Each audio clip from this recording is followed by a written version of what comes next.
Marvel Future Revolution has different stats in the game, and it can be kind of confusing. There's accuracy rate, there's max damage rate, there's cooldown decrease, effect resistance, all of these different stats. So what we're going to do in this video is break down what each one of these stats do and if you should be building that stat. This is going to be a guide for anyone who is looking to increase their overall knowledge of Marvel Future Revolution. Thanks so much for your support. Please like the video and subscribe, and let's get going with today's video. So, very simple. We're going to go from the top, we're going to go down, and I'm going to explain every one of these abilities in a simple format. Attack.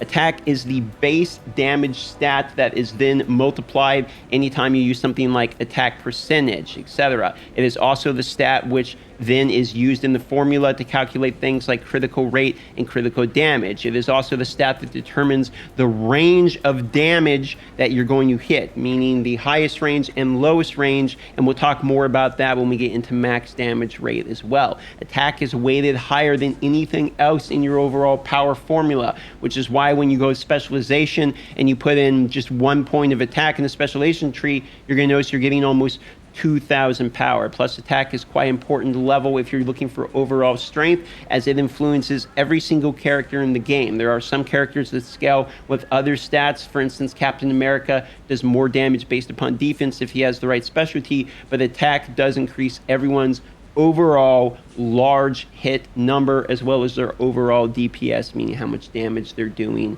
per second. With that being said, we're going to move on to defense. Defense is a very obvious stat. It is effectively how much damage you are mitigating. It is the mitigation stat. It is not how much damage you can take. It is not effective HP. What it is when you receive damage, it is going to then calculate out the enemy's defense pierce versus your defense, and the other person is then going to do damage based upon that. I do not have the actual defense percentage formula. That is not something that is available to me currently.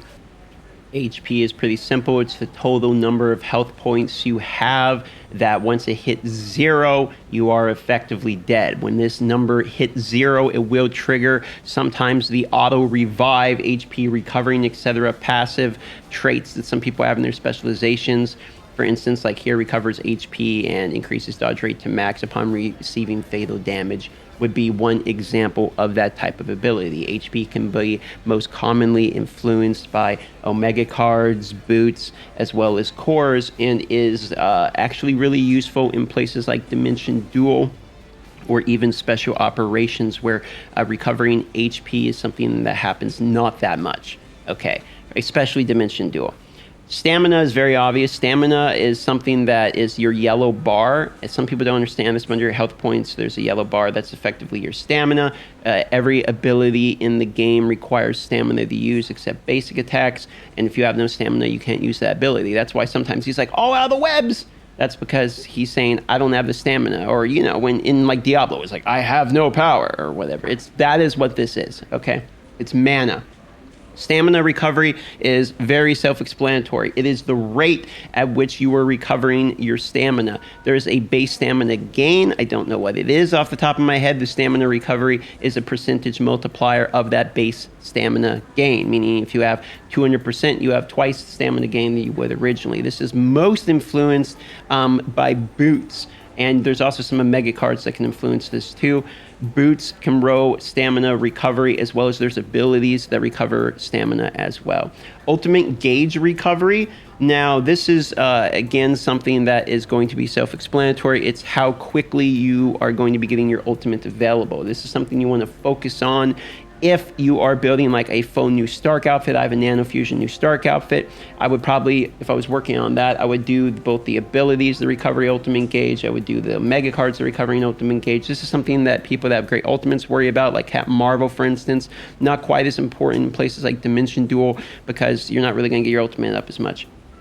Accuracy rate is the counter of the dodge rate. That's why they're right next to each other. It's effectively how often am I missing? How often are they dodging?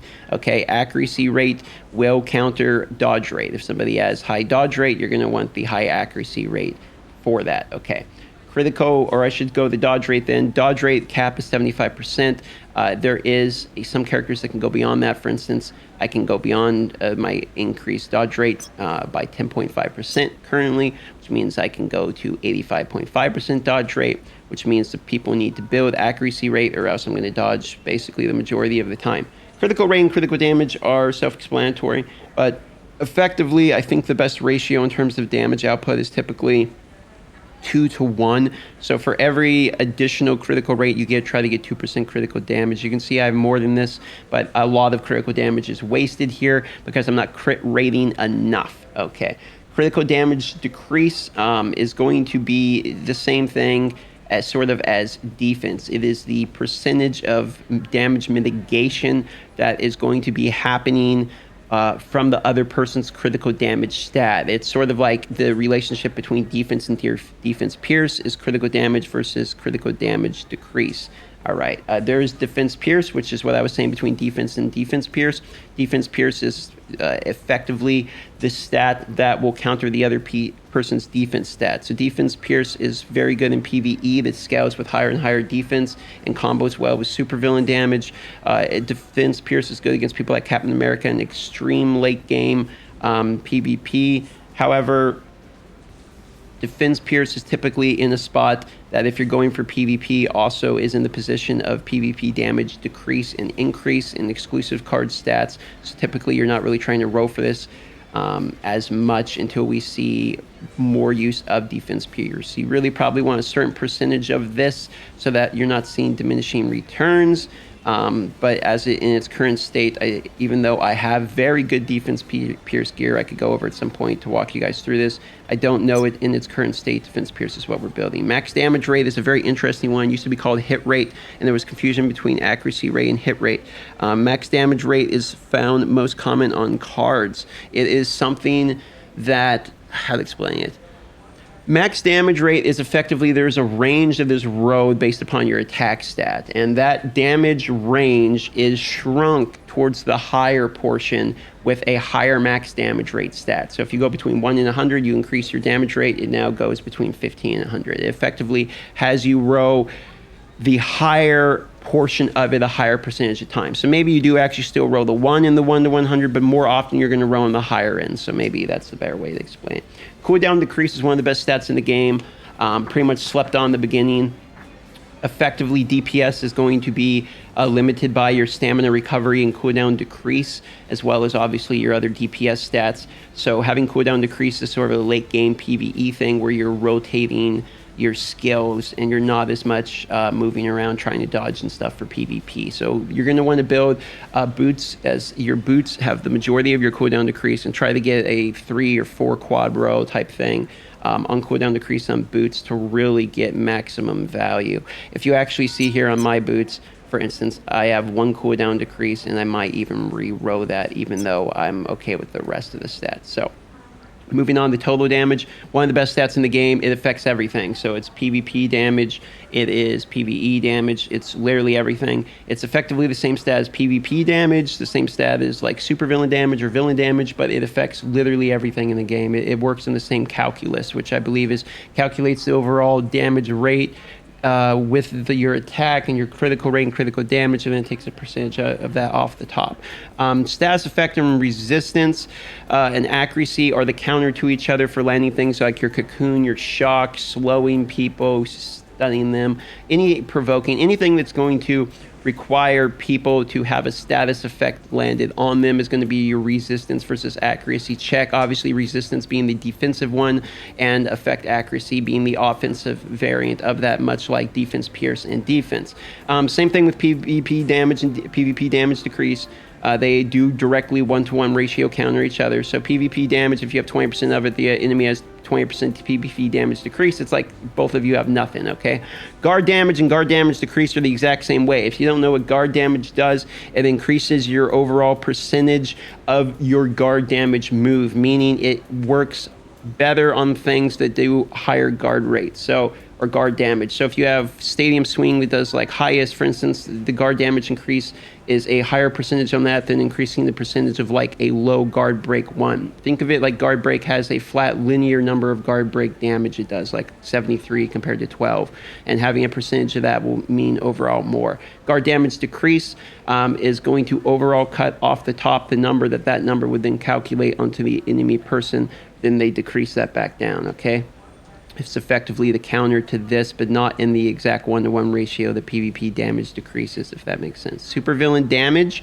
This one is kind of interesting because it only works against bosses. It doesn't work against normal, like, fodder, like just the mission bot. It works against all forms of bosses, but it doesn't work against like mission minions. We're killed 38 of these guys, for instance. Okay, supervillain damage decreases how much those bosses are going to effectively do damage to you. The more of this you have, the less damage you receive. So you can tank things. You can kind of cheese being able to auto most things by just adding a whole bunch of supervillain damage decrease cards if you really want to. It's much better just to stack damage. I have a lot of supervillain damage. It just makes the auto stuff easy, but you can do that.